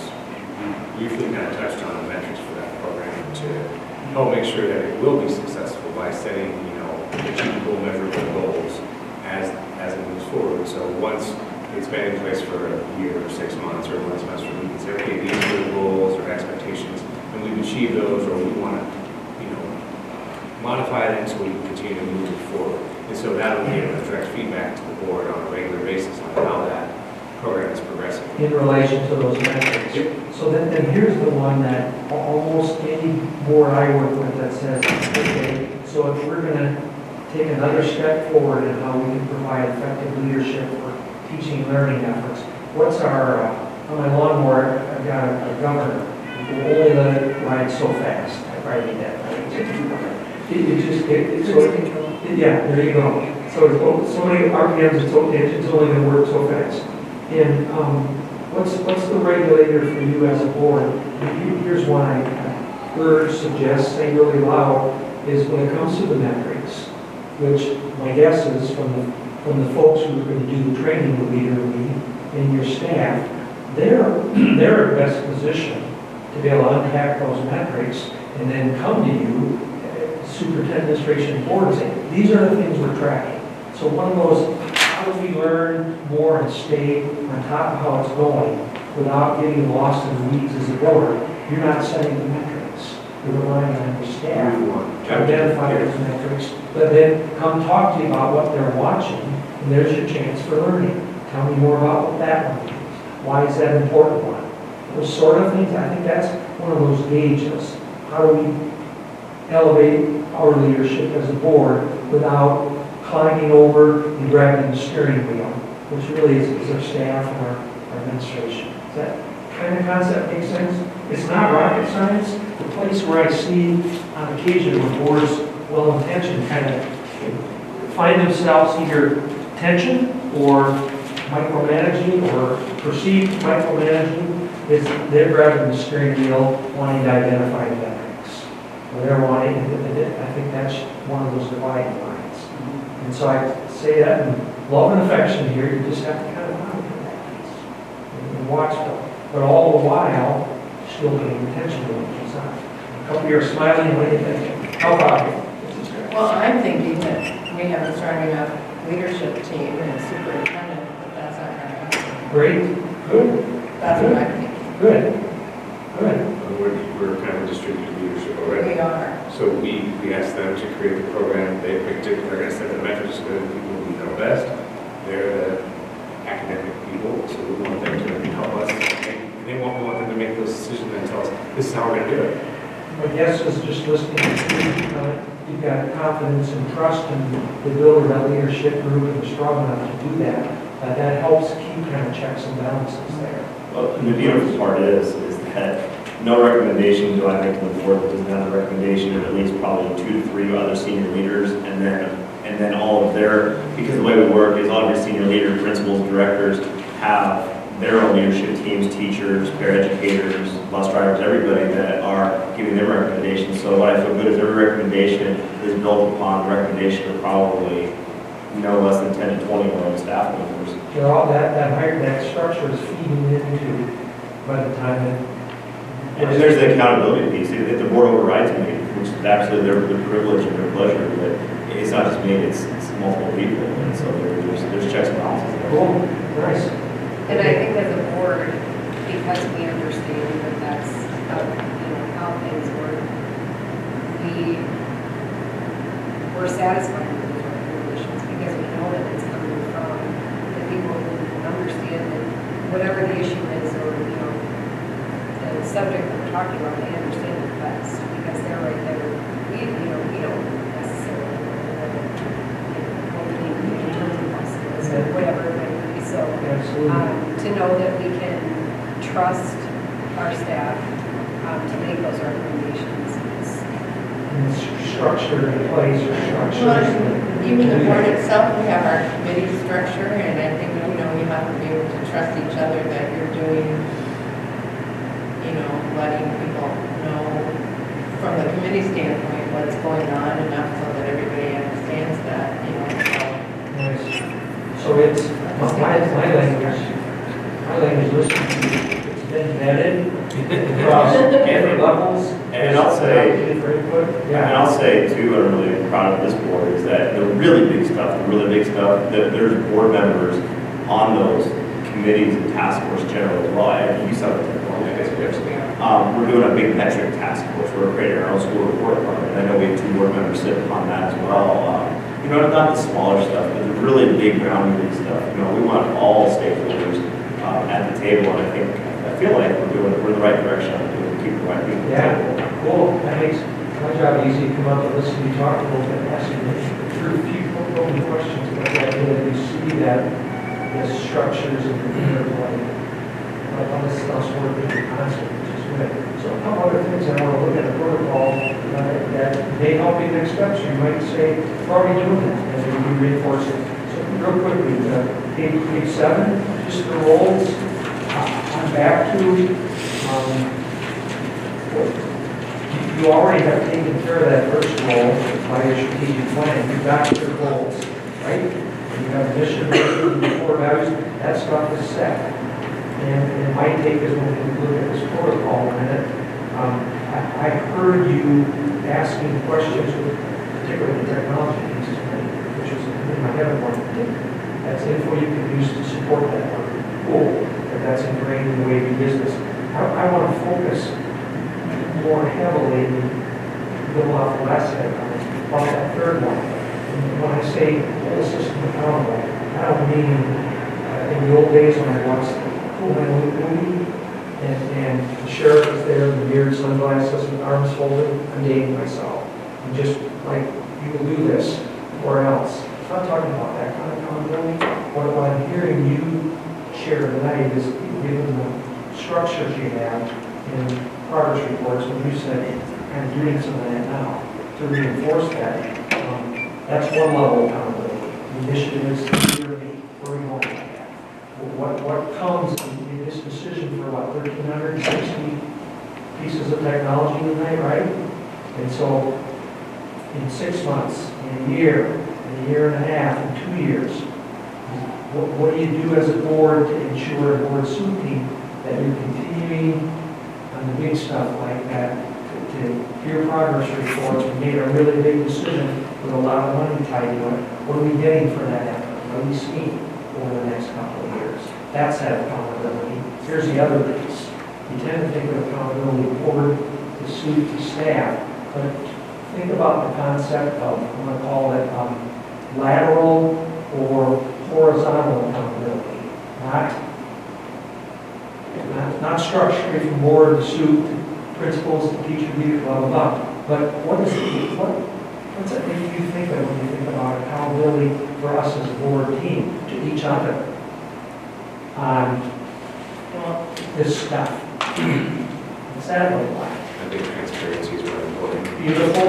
Each of us are bringing a different skill set and are involved with different specific areas of it. So bringing that information back and sharing that with the board, as well as making sure that the board is aware of items that are going on in the district. I had a conversation with Director Frank last week, and I had talked to her for a while, and so I just ticked off some things that I thought she might have some interest in that maybe weren't directly communicated with her, so just so she had a little bit more understanding about those and had some background. And then, making sure that we're all having a conversation about the topics in the upcoming meetings. We had a new committee created this year, and we had one board member who was extremely excited to get on that committee. So we all said, you know what, we all have an interest in that. And this was Director Flanagan. She said, we all want to do that, but maybe we can rotate that. And we all collectively thought that's a great idea, and so that's what we're going to do. I think, who's on, you want to know this year? Is the second one, or is it Jay's? I haven't gotten any notification. Okay. So, yeah, we're going to have one person who stays on it all the time, and then one who's going to rotate, and then that person can help kind of keep the ship sailing in the right direction, and then bring us on. Well, get a taste though. Yes, Yeah. the sales. Okay, good, that's another example of lateral or vertical accountability. What else? What about when it comes to your initiatives, the leader and me, the technology piece, anything else related to your culture or equity goals? What else does it look like for you? Is it information for one, is it information for all? Yeah. It's a killer when it's not. What else? Well, I'll share one just Yeah, from the superintendent board standpoint. I think it's kind of a cool thing of that depending on their expertise, they may want to get into the geeky stuff more or less. And some are like, I don't even know what every acronym is. And some people want to know every acronym is. And I've had some wonderful board member conversations where like, I will share every geeky thing you want to know. We'll get as deep into the weeds and what you want to know, but you're an observer. You know, I still have to drive the ship, you know, because we can't break that bond of the micromanaging piece. So I feel really, because I know there's some superintendents I've talked to that are a little leery of doing that, of like keeping stuff at arm's length because they, you know, they don't get that micromanaging, but having that trust of, hey, we can talk about high level things. We can talk about, you know, what that acronym is or what it is, because we have two former educators, I totally get it, but also respecting the boundaries too. I think that's been a really good tension for us. Yeah, absolutely. Well, that is a spot where you can describe that, and you're nodding your head going, yep, that's another way how we regulate. That's a governor in a sense. I've read more education books in the last 3 months than I read probably when I was working. Yeah, okay, cool. No, You should type up like highlighted notes to send out. That's Seriously, that's a great idea. For those of us who are retired. I felt, you know, this was really geeky, but for the first time in my career, I sent out two pretty much peer-reviewed articles about high-level student achievement things, and they didn't have to read them. But I felt like there was enough nudge from the board of like, hey, Mike sent those out, I might look at those, and that was kind of cool. There you go. I would ask you to write one more thing down on this page 7, and then let's take a look at the protocol. And I think this cuts across the holding the system accountable, putting yourselves, and the building the public will. We talked about this on one of the last times I was out there. If you just write down the phrase common messages or talking points. So take a quick example. We are under leveraging common messages after board meetings. So I'm going to do this poll. Let's take the technology piece from tonight. Each one of you just jot down 2 things that struck you, really caught your attention, that you wish every community member would know from tonight's presentation around technology. Before you took the vote, what do you think? What are 2 things?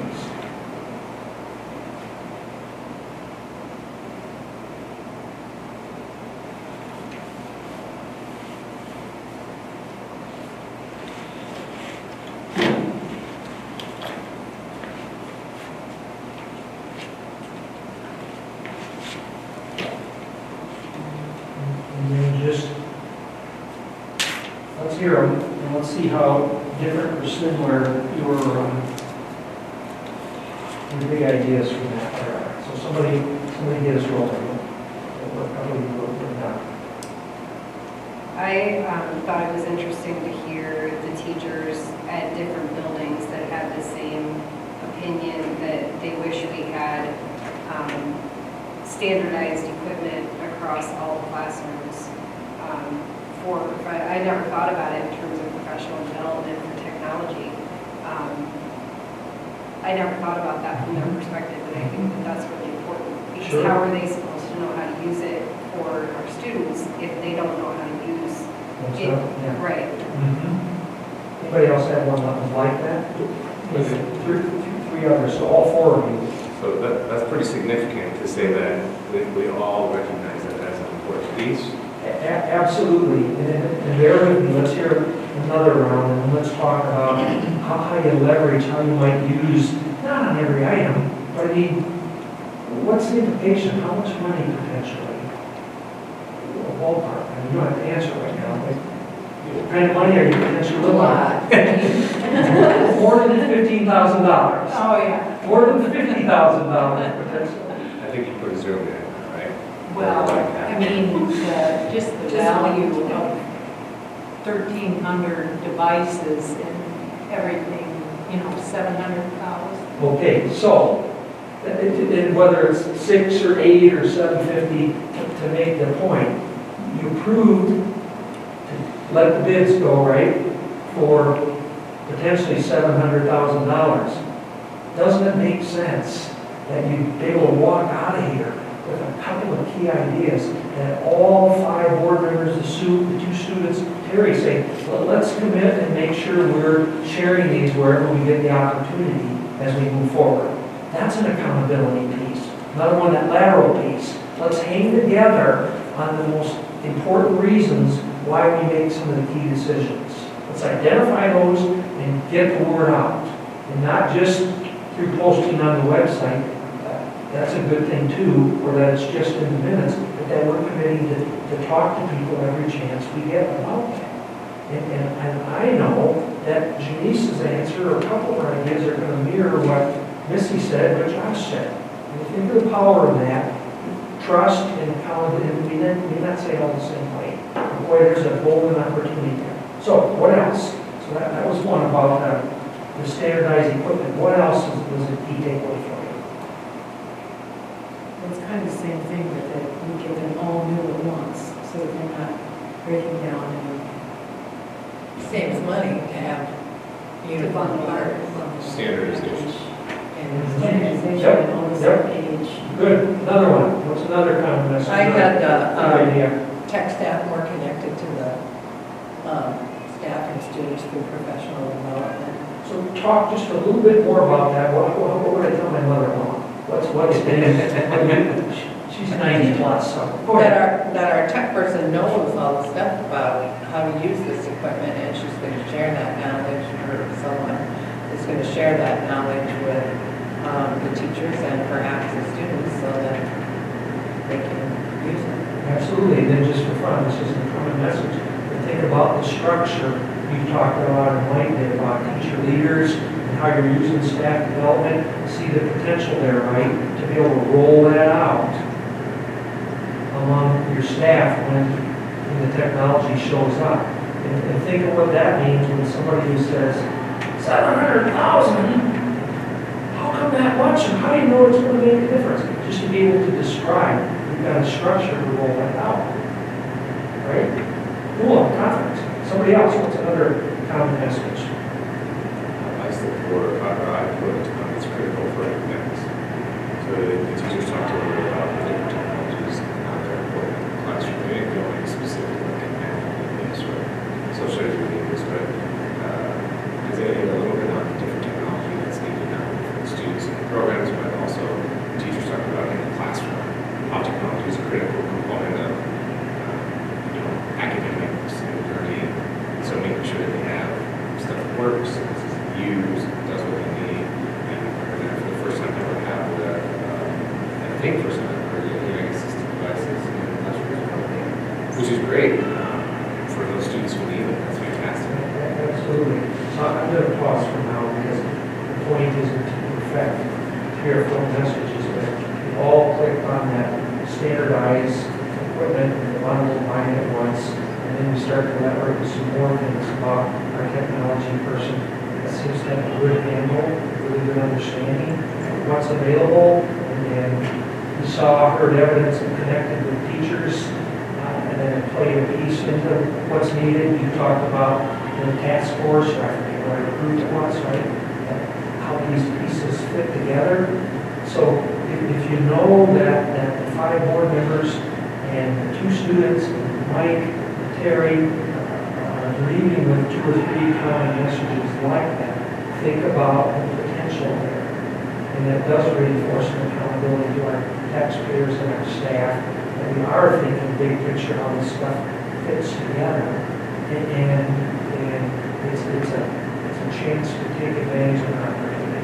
And I think that spills over into that second bullet, where you have to talk about with constituents and staff, and then bump into somebody, whether it's at church, a ball meeting, a civic club, I don't care where it is, at Casey's. It's like at Casey's tonight, as soon as I was listening to some locals talking to each other, it's an opportunity, right? Engage folks. That's what those become really good examples of what's our contribution as a board look like without meddling, micromanaging the staff's work. And I'm convinced common messages and talking points are way underutilized. Just way. But with a tool, you can quickly do that in a board meeting. Yep. So I think a couple of things, a couple of quick tips is there are some boards on Riverside in southwest Iowa does this, that they choose to, toward the end of the meeting, because they're not wanting to disrupt the flow. Like if tonight your technology thing was early in the meeting. But what would stop you at a regular meeting from, you listen with that lens? What are a couple key things I'm hearing in this presentation? It's a big one. It may be board president, who's vice president? Okay, it may be you and Josh and Mike, when you're planning for the meeting, you look and say, which of these are the heavy hitter items this next meeting? And you identify one of them. You all know it. It's going to be, tonight it was the technology purchase, next meeting is something else. You jot some notes, what really strikes you on that topic, and then you just take 5 or 7 minutes toward the end of the meeting and say, let's circle back earlier tonight to the technology presentation. You have good memories, that was an hour and a half ago. And look how quickly you identified some things. So that's an avenue. Sometimes it's easier to do toward the end of the meeting. Things are slowed down, it's just a big chance to work. And you and Misty and Josh might look at an agenda and say, there isn't one thing that really sticks out. It's not as big an item like technology, or it's not something we want to profile like we're not far enough along in the yet. It might just be to pause and say, what are 1 or 2 takeaways from just the whole board meeting tonight? What do we wish everybody to know about tonight's board meeting? So it might not be tied to a specific agenda item, but I think anytime you have a big item, not just money-wise, an important piece that's tied to a goal, there's a prime opportunity to capture some talking points. So would that be another agenda item that we would have at the end of the meeting then, every meeting? Okay. Good, yeah. Big takeaways, big ideas, key points from tonight's meeting, something like that, that you all will know what it means. So Yeah. you see that as the summary, I guess? I think so. I think, again, it plays out a little different. It depends if you, I just, what I see the boards and watch is, you just spend 2 hours. If you can't identify 1 or 2 things that are important, and I just spent 2 hours of my life, right? We have to be able to. And when it's a goal-related item or a big purchase or an item you're going to launch, just think of the potential of capturing a couple of key things. So I think it depends how you do it. And you may not want to do it every meeting, but I watch, listen to Riverside Board in Southwest Iowa now, and they are absolutely convinced. They said it has changed what they walk out of the meeting with. It's interesting. Sometimes maybe I'll talk to Tim Mitchell, so the one president, Matt, they will tell you how it's helped things together. A transformer, small one, but important. Okay, one other thing, and then let's look at operating pieces. You've got page 9 for a minute. I think this is cool. Harry isn't saying add this to your website. I'm just saying read what the board posted on their website. This is a nice fit with your comment about staff development and culture building.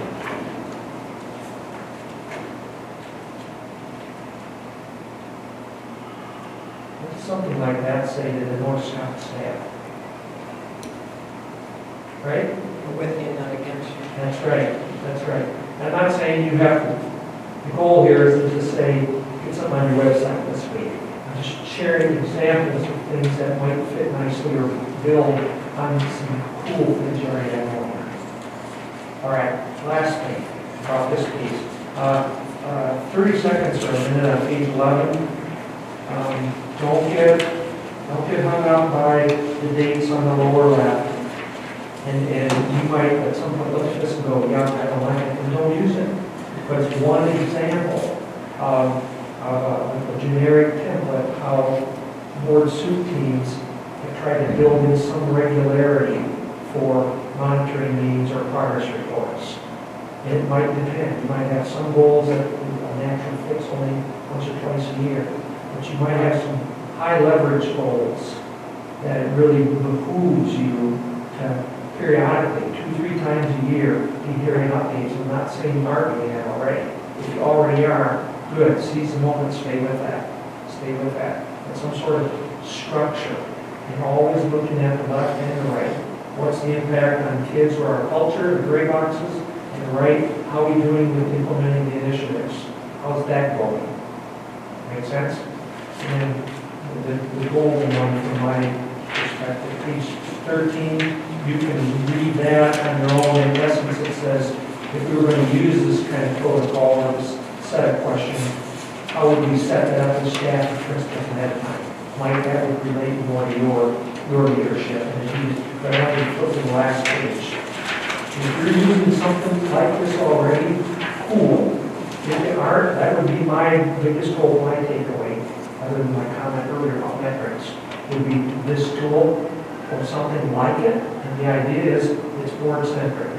So, and Janice and Pat, if you're okay, you shared when I was here last November about as former educators and I'm reading more books than ever, but it's with a different lens, right? Yeah. Different lens.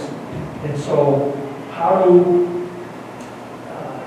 you guys didn't run for the board to be the leader of implementing the leader of me, or to be out doing your technology person's role and rolling out the technology piece. That's not why you ran for the board. But if you think about this kind of set of questions, and I heard it some tonight, I hear it everywhere, where you talk about technology now and then it might be 3 or 6 months before you come back to that piece, right? And by then, 8,000 things can happen in your personal life. So if you think, let alone your school board life, if you think about, and Mike, I'd ask you to particularly think about, if every time on the big items, not everything, but on the goals, the big things, that we're really riding herd on, if our staff knew that we've got 20 minutes tonight for this update, 15, 30, whatever it is, and teachers and your administrators had a template like this that says, give us a quick refresher, what is it, which goal or goals is the leader of me sync up with? Which blah, blah, blah is one of our other initiatives sync up with? Number 2, 1 and 2. So we haven't talked about this for months. What are we doing again with leader of me? What goals that link up with? Number 3, just a reminder of the refresher. Here's what we need to do this well. Again, a couple of you asked tonight, give me a refresher on this, so it's kind of tipping your hat to your staff. Give us a refresher and talk about this for 6 months. How does it take to do this well? Number 4, what's the impact? Everything is in the test score. Well, what are we back to those measurables now? If Mike, as you described, your leadership team, your building teams, your administrative team has already defined the metrics, then okay, how's it going? There's number 4. What are we seeing? Are we pleased with? What's not what we like to see, which gets at number 5. How do we build a culture or structure where it's okay to talk about the things that are hard? The rowing is really hard on this. It's taken twice as long as we thought it would. The rowing is hard. And we'll talk about that and not feel like that's been a great problem. How do we get to that point? And 5, the parentheses.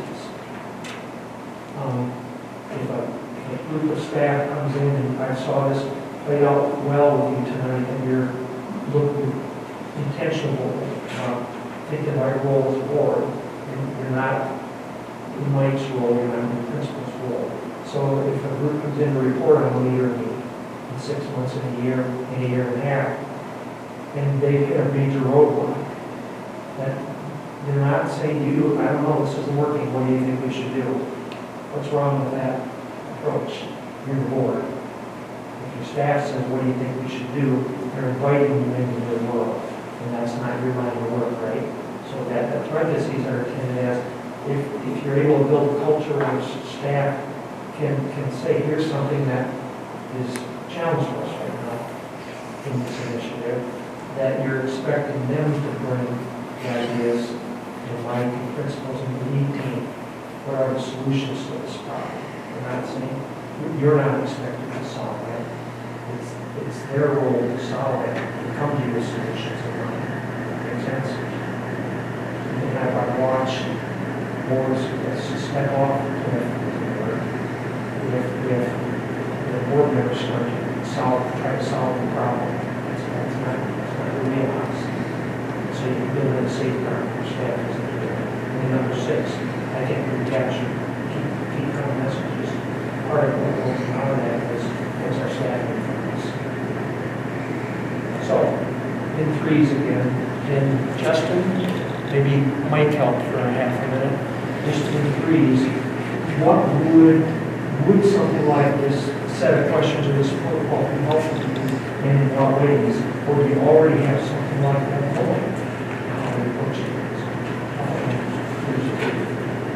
Thank you, sir.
We're good, Justin.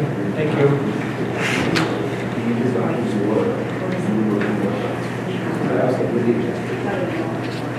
Yeah. So, it would be a great place for us to start. I think we can do it. Yeah, I think everybody much clearer. That's kind of what we're seeing here from boards and soups and these attractions and something like that. You can change the questions out and not sell them exactly what it is. It's a way to think about it. Yeah, I mean, I think Mike tells them like, hey, these are things you should do.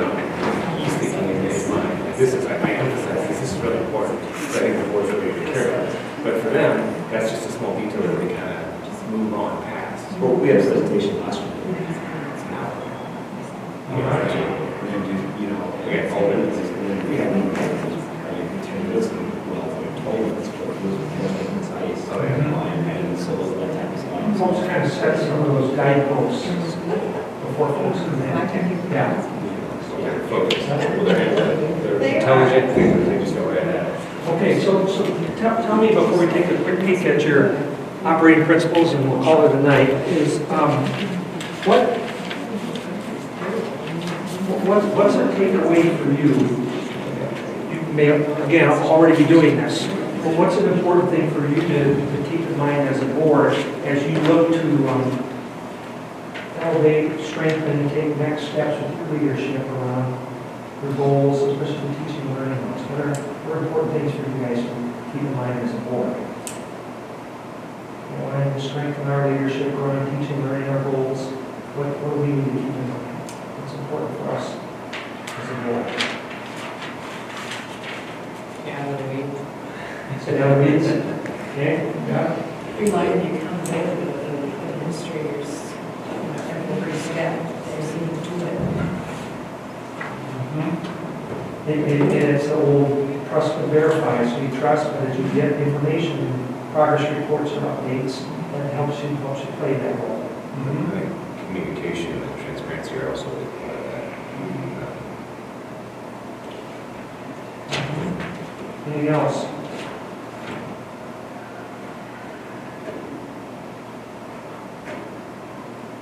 I think the impact might be something that's a part of it.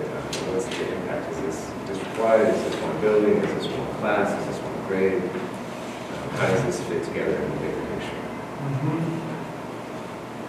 Actually, Dan, as you said earlier, your staff, the way your administrators and teacher leaders, the way you understand about wherever that your start vegetables, and let's just keep cycling back to those. I encourage you to take something like this set of questions or protocols and just tinker with it. You may figure out something that works better, and you may just use drop in you guys standardization a little bit so folks know what it allows you to be able to say, we're aiming for 20 minutes or 30 minutes, or every 15 minutes, whatever the report is. Okay. Then on the back left-hand side of your folder, I'm just going to ask you quickly how it's going and what you see next steps. So it's just a picture of the chart paper from last November. And these were areas that popped out as initial thoughts and operating principles.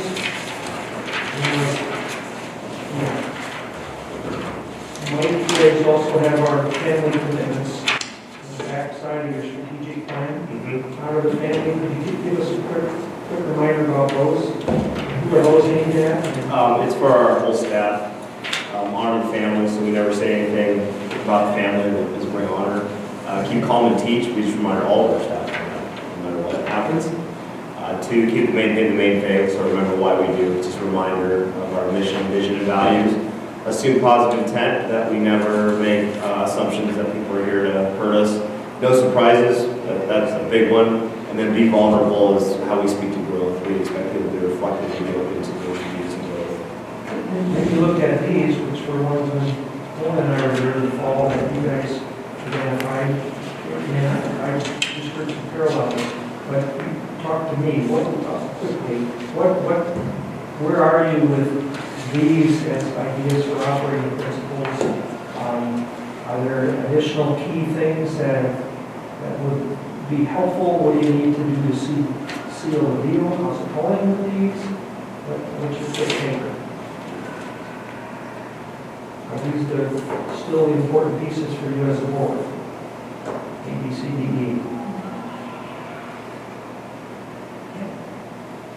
I don't think anything's changed. All right, cool.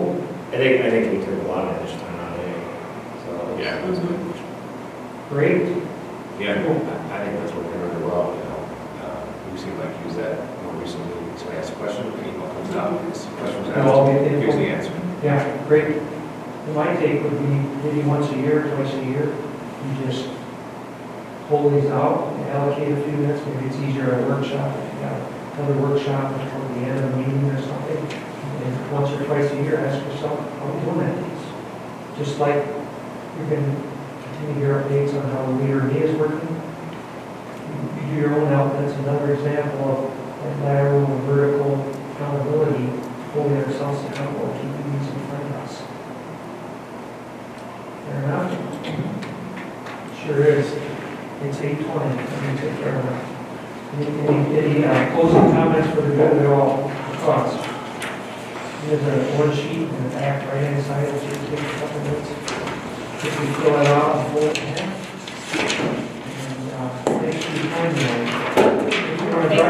If you want to drive back up here, see what happens over the next year or two. Technology will later be solved.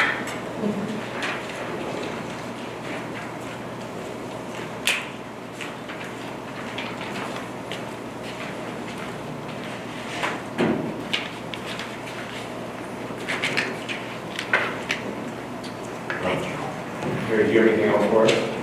I know. Okay, then, let's adjourn the meeting. Thank you very much. Thank you very much.